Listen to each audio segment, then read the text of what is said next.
Support the Amigos podcast and keep the Amiga goodness flowing for just $1 a month. Visit our page at patreon.com/AmigosPodcast.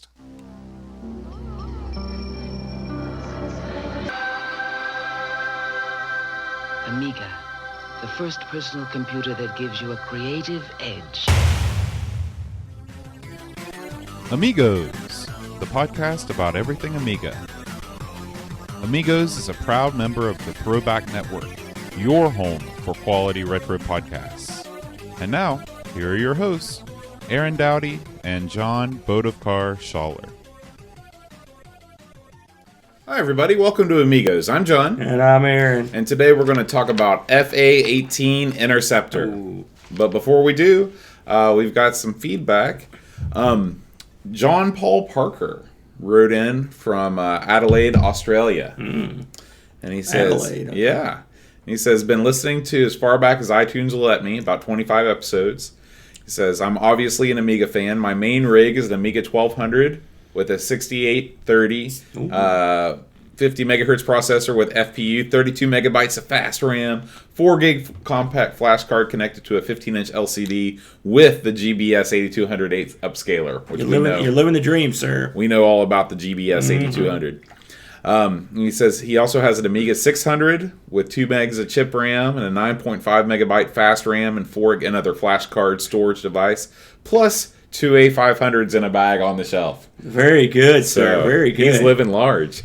John Paul, thanks for You listening. need to hook up with Hooker. Yeah, right across the ocean there. Thanks for listening, and welcome to the show. We got a question from a guy on Twitter. All right. His name's just Ha. H.A.? Yeah. Well, And he says, Asian fellow. no, I don't think so. I think it might be. I saw his picture. He did not look Asian, but looks can be deceiving. He says, "I have a question that might be a bit stupid." And it's just the place That's for. what we're That's what we're here for. He said, "Do you know of any Amiga games that you could use Atari paddles with?"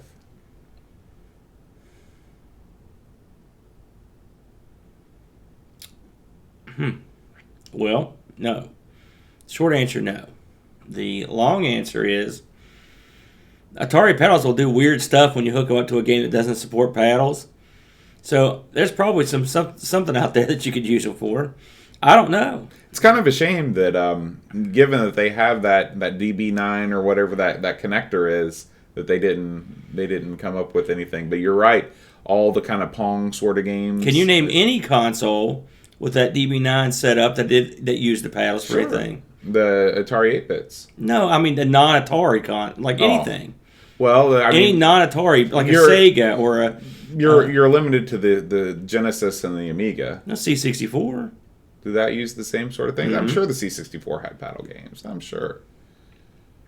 That's a good question. That's not a stupid question. It's not. And Anyone out there hearing anything? Yeah, there might be some Amiga games, too. Amiga had a Arkanoid. Both Arkanoids, I believe. I know they at least had Revenge of Doe. So we should try that. I've got paddles. Yeah. Hook them up. Yeah. But I don't think they'll work. We'll try it. I've got a trackball, too, and you can hook it up and do stuff to non-trackball games. This is non-Amiga related, but important for you. This weekend is the official Coco weekend. Woo! So I found out about this from Eric Nelson on Twitter. He's always posting great stuff. He's got his Coco set up, and did you know that the Coco has a floppy emulator? I did know that, yes. I looked into it, and not having a Coco, it didn't do me a bit of good. Cocos used to be dirt cheap. Well, they went up, especially the one I would want. What's the one you would want? Which is the Coco 3, which is what I used to have. I had 2 and 3, and the Coco has went up substantially, especially the 3s, which is the most sought-after one. I love the Coco. I don't see myself seeking one out unless I find a deal.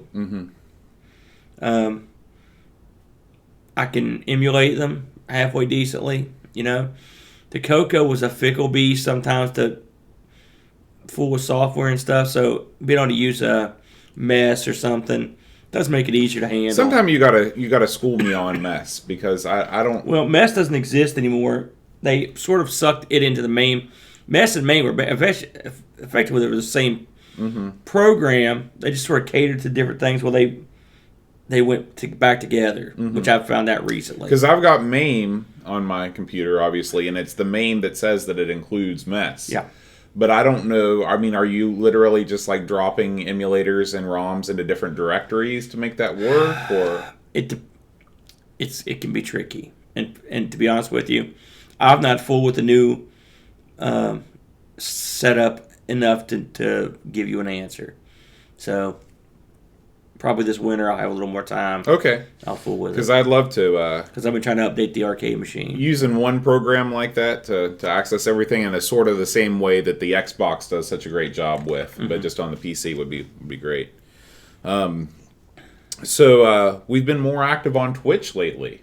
I wanted to bring this to people's minds because when we started the podcast, we did a little bit of streaming on Twitch, but then we just kind of stopped for some reason. I don't know why. I think when I updated OBS to the studio version, I just never put in our streaming key. But now we're back on Twitch. There's a lot of stuff that I stream that I don't put up on YouTube, especially things that I screw up. So if you want to watch me like mess around with FA-18 Interceptor and watch it crash multiple times and listen to me curse at it, you can find all that on Twitch. And sometimes I'll play some arcade stuff and just. I saw it live, by the way. Yeah. So that is twitch.tv/Amigos podcast. Side updates this week. We have many side updates. First of all, let's talk about some of what you've been up to on the side. Okay. You played Popeye 2, right? I did. Tell us about Popeye 2. Popeye 2 from the creative minds behind Huckleberry Hound's Hollywood Capers. I loved Popeye 1, as I mentioned, and now is Popeye 1 that's just the arcade game? Correct. Right? And I thought, well, let's see what these guys can do with the concept of Popeye. And they can't do much. Well, this game could have been good. I think. It's not like they just slapped something together. There's more involved than Huckleberry Hound. But ironically, it's less playable. It's difficult. It's kind of goofy, you know. It's got an awesome song in it, you know, but not a great game. But to complete my trilogy of Doom, I'm hoping this week to do Top Cat finally and tell it out. I can't remember who it was that said that was the mascot for their bank in some other country. Yes. And I've talked to a fellow. Oh boy, I can't remember which guy it was. It was about Popeye 2 or Popeye Wrestling, which is the third one, and he offered to send me the discs, but I did find them, and I appreciate that. So that one's on the docket sometime soon. Can't wait. Yeah. You also played a non-Amiga game called Pray for Death. Pray for Death. It was from the same outfit that did last week's game, Fighting Spirit. I mentioned it last week. We touched on it. Sort of a Killer Instincts meets Mortal Kombat game for the PC. I played through the full game and got to the end boss, beat him. So if you are interested in that sort of game, just for historical purposes, I don't plan on playing a ton of PC games on the show, but for fun, I fired it up. I enjoyed it. Check it out if you're into that sort of thing. Speaking of non-Amiga things, I do plan on playing a lot of non-Amiga things, but we'll keep them on a YouTube channel just to keep the blog free of that stuff. I'm starting a thing called Sunday Stream, where on Sundays, usually when my wife is taking her Sunday afternoon nap, I'm going to come down here and I'm going to play some PlayStation. I've got my PlayStation 2 set up right over there beside the computer. I love that console. I mean, it's small, like that particular form factor of the PS2, the PS2 Mini. It's small, it's compact, and it just doesn't give you any problems. I bought it when I was living in Korea, and it's been all over the world with me. I played last week. I played a PS1 game called No One Can Stop Mr. Domino. I know that's one of your favorites. Yeah. I was not surprised to see that pop up. And I've got 6 or 7 other games that we're just going to slowly work our way through. So if you're interested in seeing some non-Amiga stuff once a week, then check out my Sunday streams. They'll go up. I'll do them live on Twitch, but then I'll also put them up on our YouTube page too. It's funny. I never owned a PS2. And I own almost everything, as you know. I never had the inkling to buy one. I don't know if I've ever played with one. I don't know if I could name more than 5 games on it. That's a lie. I guarantee you could. Well, I mean, Street Fighter, right? That's going to be on there. Mortal Kombat's going to be on there. The usual stuff. But I mean, I'm talking like stuff that just came out on it. I don't know. Did they make a Crash Bandicoot for it, like on the first one? Well, they're all the Final Fantasy, Metal Gear Solid. So yeah, none of that stuff. I don't play any of that. You never played Metal Gear Solid? I played the first one for the NES. And I'm not bad mouthing it. Don't get me wrong. Tony Hawk? I played that on the PlayStation. You never played the PS2 ones?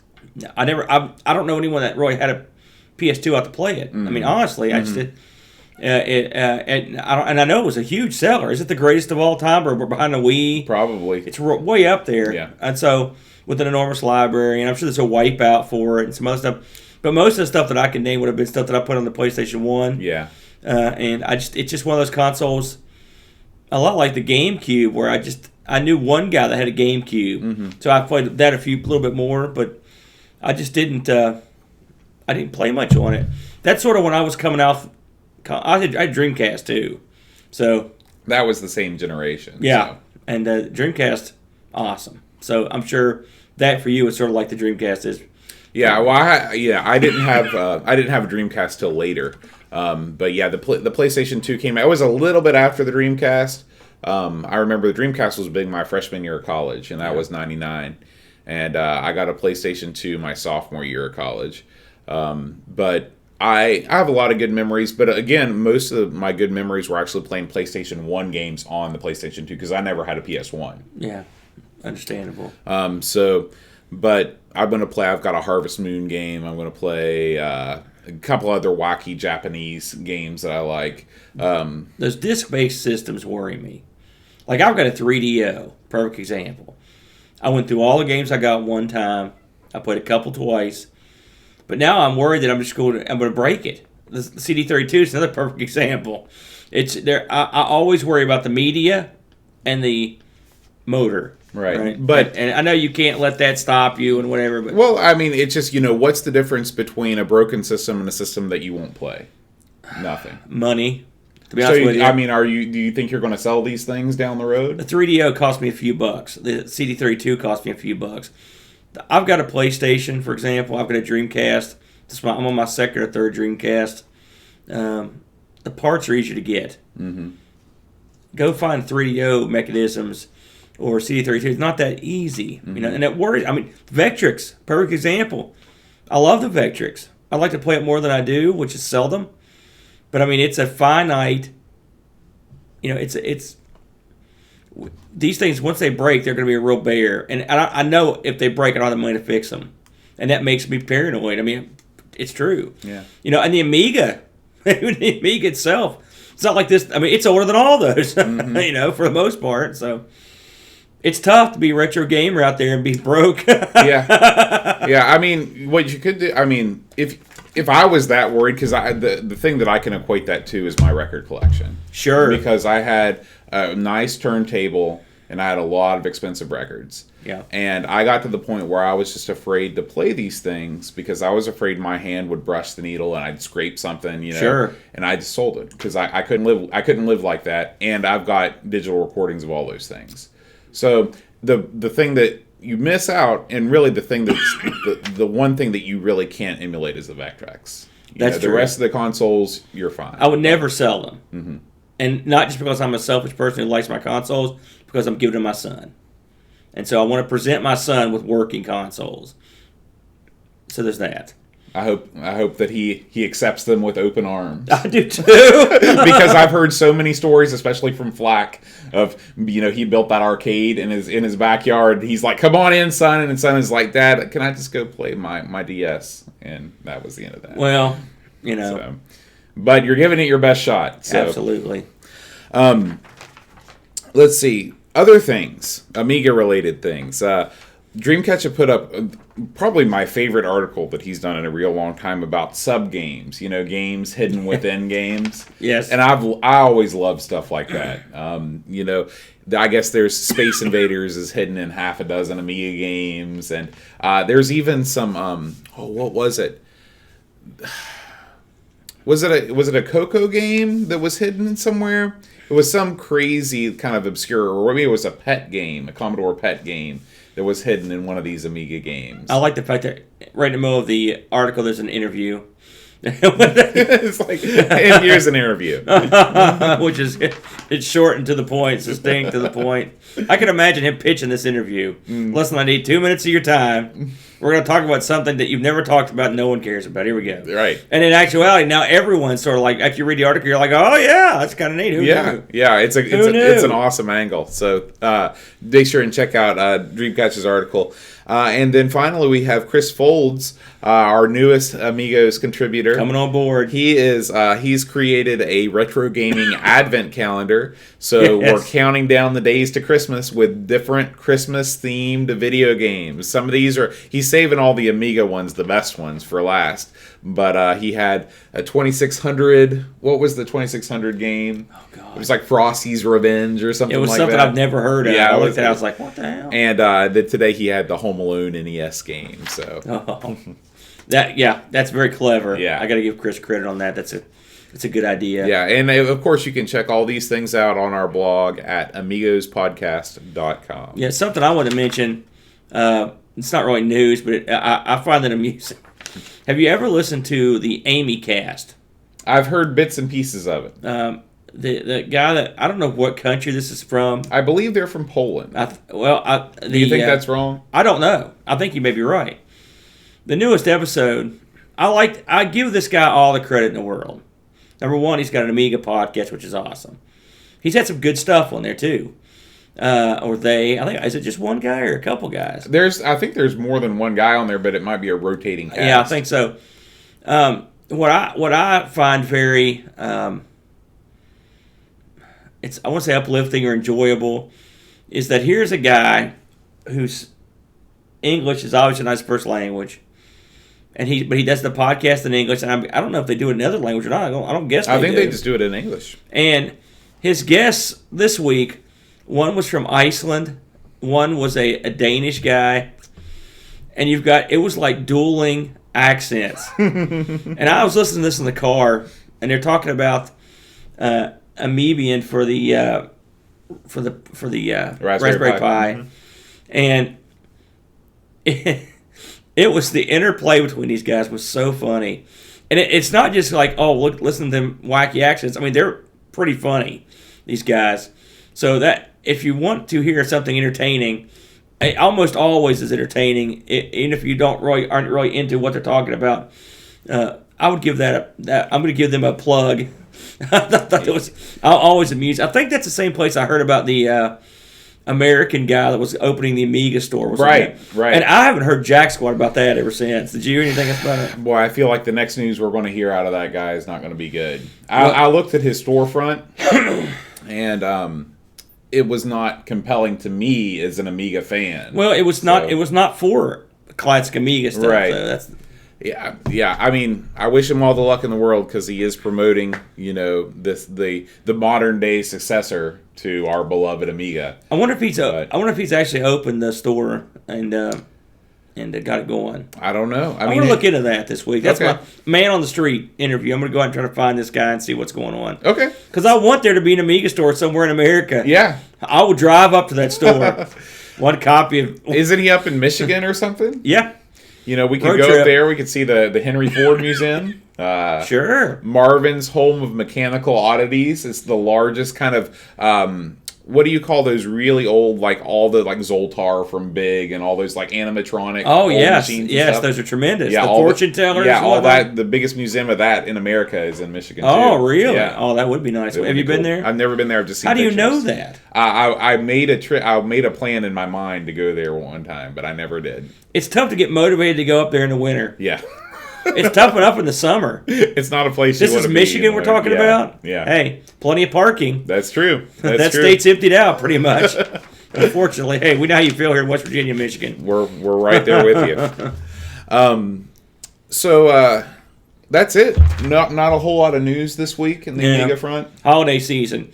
There are a couple games on the forefront. I think there's one that was called like Ego Fighters. Mm-hmm. Ego, like EGO. Yeah. Okay.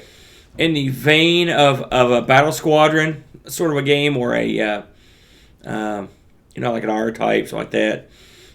I saw some video of it. It looked pretty good. I think it's still in beta. There's another game that's coming out, but it's not even in beta yet, so I'm easy to talk about it. So there's a couple things coming out that are new, but really it's a pretty slow month for classic Amiga stuff. Well, let's just jump right into the game then. All right, let me unfurl my scroll here. So this is the first real flight sim that we've done. We've done games where you fly an airplane. The two that come to mind are both Cinemaware games. You fly an airplane in both Wings and It Came from the Desert. Yes, and poorlier in one than the other one, that's for sure. So F-18 Interceptor. And we pondered what the F and the A meant, and I still don't know. Flight attendant.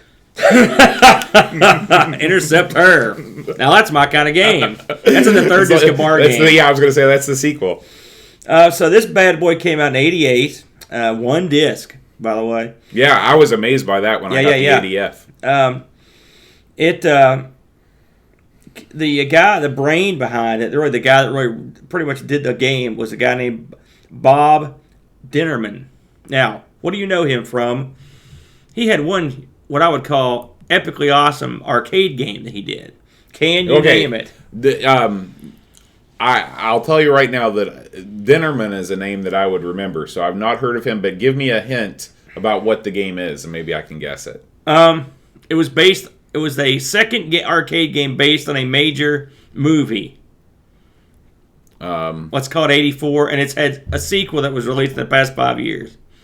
Oh, wow. 6 years, maybe. Willow. Willow didn't have a sequel? Oh, you're right. Although I hear there's a remake or a sequel to work. It's when it's coming. I don't know. What is it? Discs of Tron. Okay. Discs of freaking Tron. This is the guy. Dinnerman. Now, I'm a big fan of Discs of Tron. Now, a short sidebar. When I lived in Lexington, and I was crazed with arcade fever. And flush with money. Well, I wasn't. I was flushed. Flushing my future in the toilet to buy an arcade machine. There was a place nearby that sold arcade machines. They had an environmental Discs of Tron. Oh, yeah. Now, if you know anything about the arcade scene, you know that this is a highly coveted game. Yeah. Well, back in them days, it was not highly coveted because it was the size of a smaller home. You could live inside an environmental Disc of Tron. An environmental Disc of Tron is a game where you stand up in it. It's a massive game. Mm-hmm. And it doesn't come apart. It's one piece. One piece. I had a plan, a stupid plan, that this game would set in my living room. That's the plan. Because my house wasn't that big. I had nowhere to put it. So this would be my new living room. Mm-hmm. Hey, everybody, come in. This is Discs of Tron. You should have put it like right in your entryway so people would have to walk through. There was no entryway. The door came into my living room. Okay. So, because I already had a Tron at the time. Really? That I was working on. Yeah. Man. Yeah. I know, man. I know, but the Tron was it. That's a whole other story. I'm not going to get into that. But this Tron was awesome. So I think they wanted $600 for it, which is a lot, but not now. No, that's a steal now. And I was literally had the money. Mm-hmm. The problem I had was I could not find a vehicle that could move Discs of Tron. Yeah. That if anyone I knew. You'd almost have to rent a moving van. And the other problem was it would not fit through my front door. It was too large. And so my options were to cut it in half, which some people have done, or not buy it. Or cut a bigger hole for your front door. Well, I thought about cutting the back door off. Yeah. I was insane. Did you not have a sliding glass door? I did not. Nothing like that. This thing was big. Mm-hmm. You should look up the dimensions on it. Anyway, so this guy had a pedigree in the arcade. He worked for Bally Midway for a while. So anyway, 88, like we said, I read an interview with this fellow. He was approached to work on a flight simulator. At the time, he had been pondering what could be done in the realm of 3D, a polygonal or whatnot. Mm-hmm. So when he was offered this job, he jumped on it, and he really got into it, And so the end result was FA-18 Interceptor. I would say it's amongst the most beloved flight simulators on the machine, which I honestly wouldn't have known until after researching it. So why don't you, since you have a little more on the ball about flight simulators, explain to the audience how exactly this works. Well, it's very, when you start the game, you have a bunch of different options. So you can either fly, like a free flight. Well, the first option is just a demo. You can watch the plane from all the different angles. The plane will fly itself. Or yes, I needed that. That was my favorite option. Or you can select what's called free flight, where you choose where to take off from, and you can just fly around and have a ball. It's a great way to get used to the controls and things like that. Yes. Then you have different training missions. You have a maneuverability training, and then you also have some combat training. These are difficult, and I've got some questions. I've got some questions for you about these trainings. Let's stop right there. So, the first mission is they give you a little demo of a barrel roll and a loop-de-loop and a couple of those fairly not super complicated maneuvers. And the guy says, "Listen, you're going to go up in the air. You're going to follow this plane, and you're going to mimic what he does." Right. Sounds easy, right? So, to start off with, I'm on the runway. He's on the runway. You're in a jet, mind you. Mm-hmm. He wasn't moving. So I thought, should I wait for this guy? So I got sick of waiting finally and just hit F10, full throttle, and then he took off. But that was weird. That is weird. And then I tried to follow this guy, and I couldn't. It was hella precision to follow him. There's no like I got spoiled by, say, like Wing Commander, where you could hit the button to match speed, and then all you had to really do was sort of steer. Yeah. Not this. Yeah. No. Or altitude, or level. No. Screw that. All that. The only thing you have is your map, your overhead map, and that sucks. Yeah. And the landscape is bleak. Mm-hmm. If you know what I'm saying. There's not a whole lot of landmarks. Unless you're in the city proper, it's green, right, or blue. Mm-hmm. So how did you do on the initial testing of the maneuvers? I did not pass the maneuvers. Did you pass any of them? No. Okay. No. Good. I don't feel it was bad. hard. It was hard, and I didn't want to do it anymore, so I didn't. I tried and tried and tried and tried and tried. I tried. I followed this sucker around because I figured, in maybe on the of course I have a cracked copy. On the original copy, don't you have to pass those before they let you enter the missions proper? Yes. And so mine let me do the missions, thankfully. Otherwise, it'd be a short review. Right.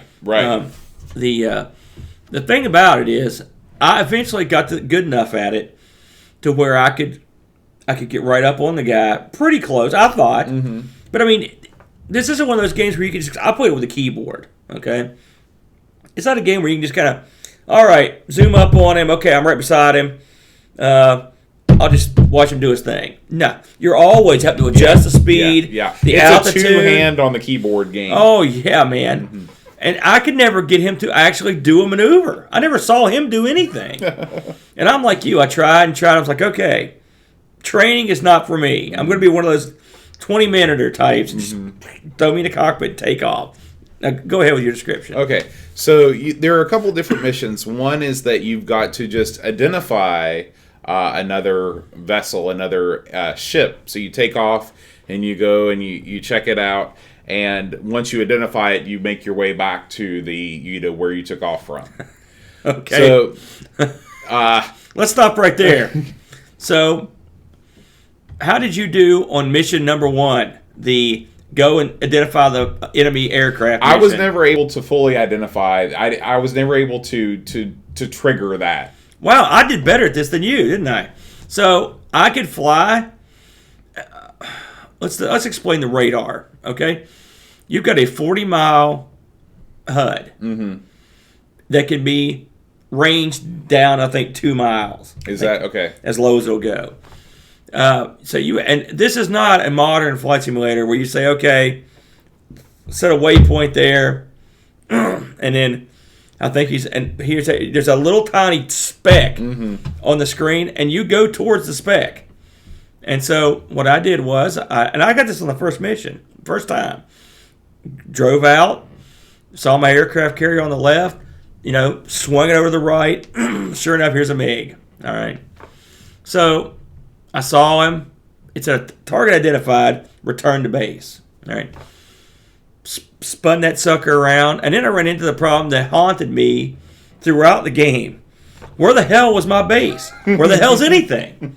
Because I look at this radar, and it's just dots, little dots, and there are multiple places to land, but your base is amongst them. Right.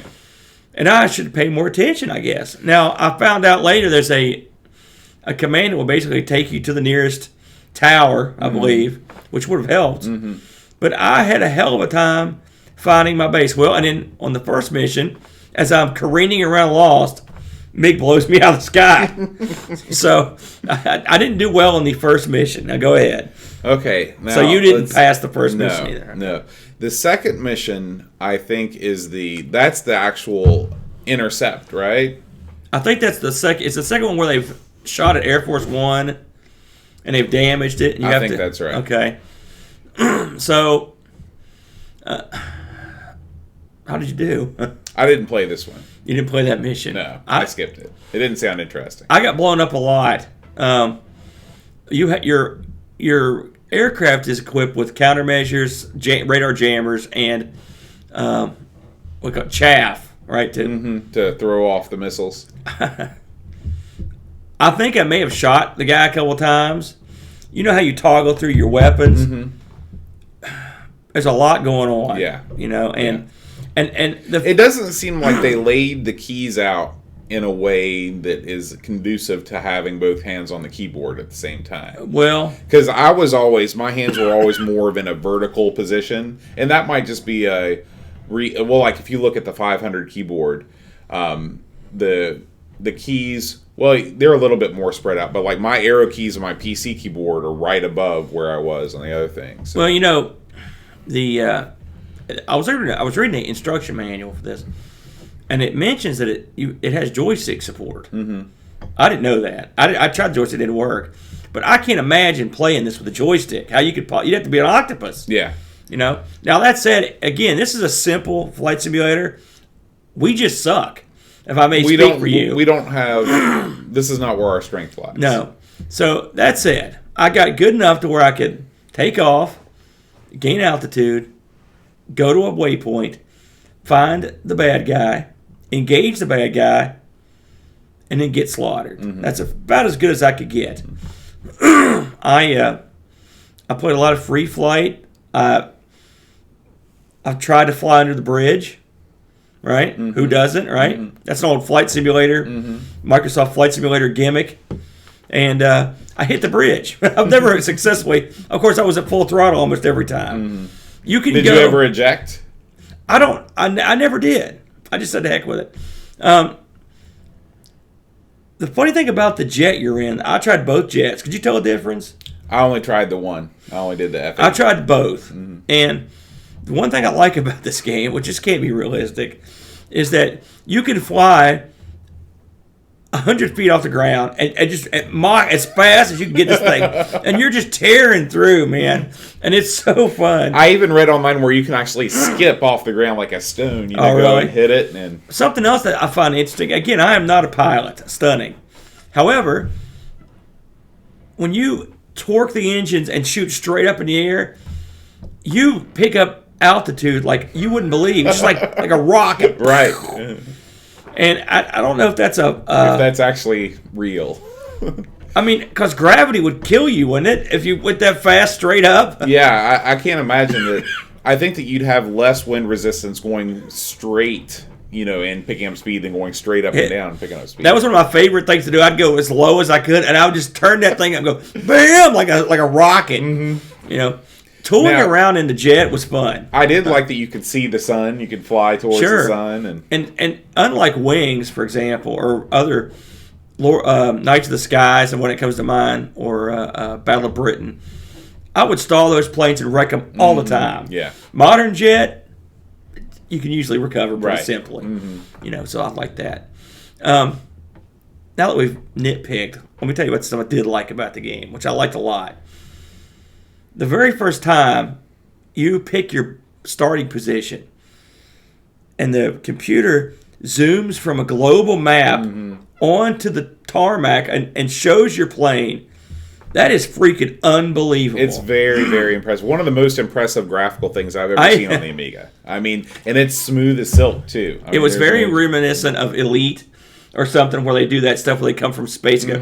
But this is something... And the camera's rotating as it zooms. And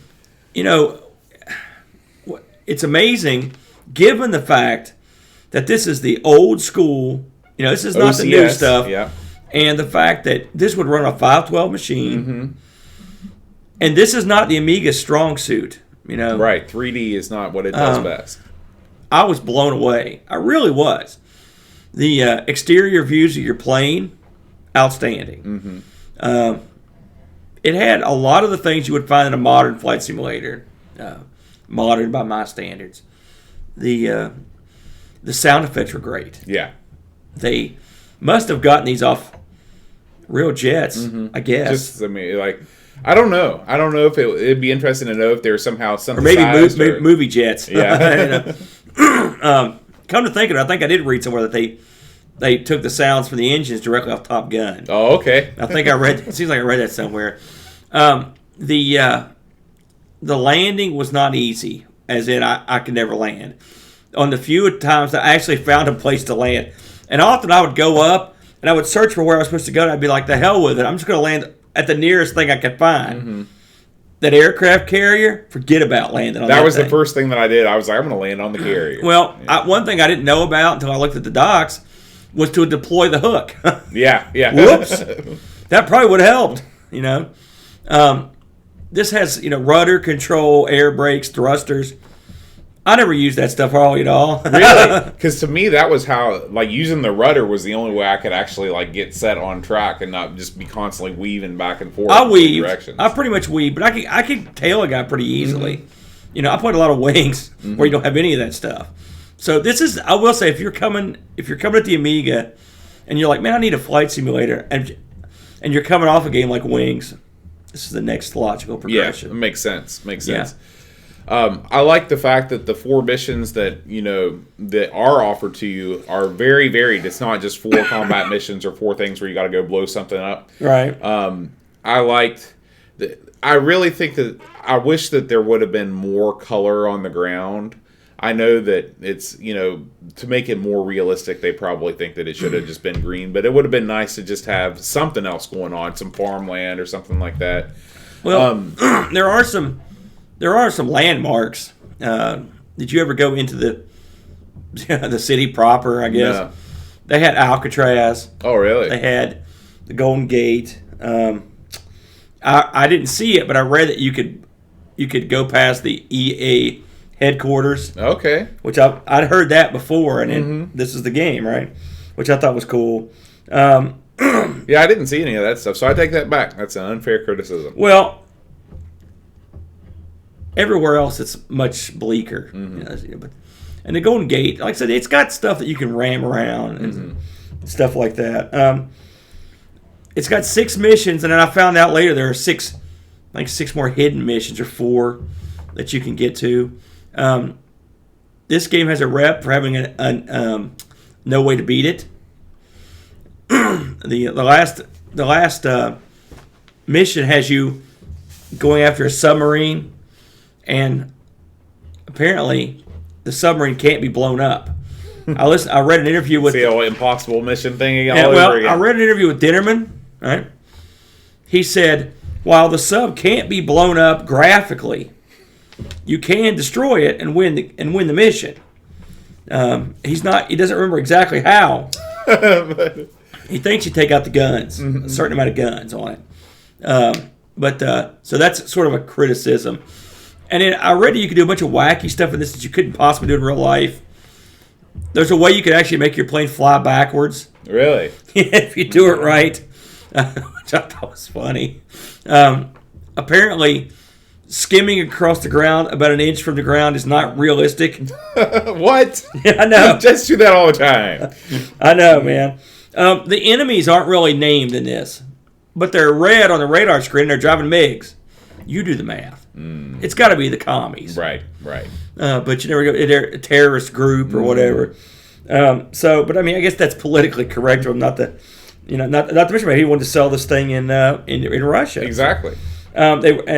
Usually the aircraft are MiG-29s, if that means anything to anybody. Pardon my incredibly sinking voice, folks, but it's been a long week, a lot of talking. But overall, graphically, impressive. Audio's good. The music, again, there's only that one little tune. Mm-hmm. It's a nice tune. It only plays if you got a meg or more, which I heard it. Yeah. I'm sure you did. It's okay. I'm not going to add it to a collection. This game ain't about music, really. Right. Mm-hmm. But overall, I thought it was pretty good. Is it a game I could get good at? Maybe. I mean, I maybe could. I feel like if this was one of the few games that I had, and I really got into full controls of the aircraft, and I feel like the thing that separates this from other flight simulators that I've played is that sometimes I'll play a flight simulator and I'll be like, I could play this 10 hours a day and still never get good at it. I feel like I could see the light at the end of the tunnel with this, given some time. You know what irritates me about it? There was a time that I could actually play a flight simulator. What was that one? F-15 Strike Eagle? Was that what it was called? I used to play quite a bit of that. Mm-hmm. And a few others of that ilk. What was the other one? It was a chopper game I used to play a lot of. Another one, A-10 Tank Killer. I played that. I had more acumen than I do now. I just don't have it. Mm-hmm. But anyway, a good, simple flight simulator with some way above par graphics, for sure. And fun. And like I said, just touring around the plane. I had a good time doing that. Review-wise, this thing got real good reviews, newsflash. Mostly 80s to 90s. It scored well. I'm not surprised. I'm sure back then it was even more impressive. Because I'm not sure you'd ever seen something like that on the Amiga at the time. It had, if it wasn't the first flight simulator on the Amiga, it had to be one of the first. Right. And it's crazy how diverse those early EA titles were. I mean, this was the same studio that just years before brought you, Jordan versus Bird and, the movie creator, music creator, all that pinball construction set. EA really had a lot of stuff going on in the 80s. It's funny. I think Madden changed EA completely and permanently. Yeah, and for the worse. Well, I mean, they publish everything, don't they? I bet you could name 20 games that came out in the past 5 years that from EA that you probably like. Me too. Yeah, that's the thing. They own everything. It's tough. Speaking of owning, I looked this up on eBay. Both sides of the pond had it. $20 shipped, pretty much US dollars on both sides. Disc a few bucks cheaper without the box, readily available. So this is one of the ones that you can get pretty cheap and pretty easy. And I'll see it go even cheaper than that. So if you're looking to buy it, it emulates a little rough, as Bo could attest. Yeah. You want to talk about that? So the I couldn't get any of the ADFs to work at all. I've tried it with multiple configurations. The workbench loads up. It will either not run at all, or some of the ADFs flash between a yellow screen and a gray screen. So the WHG load version does work, but it will crash anywhere between 30 seconds and 10 minutes into the game. So there was never a time where I played this game for more than 10 minutes at a stretch.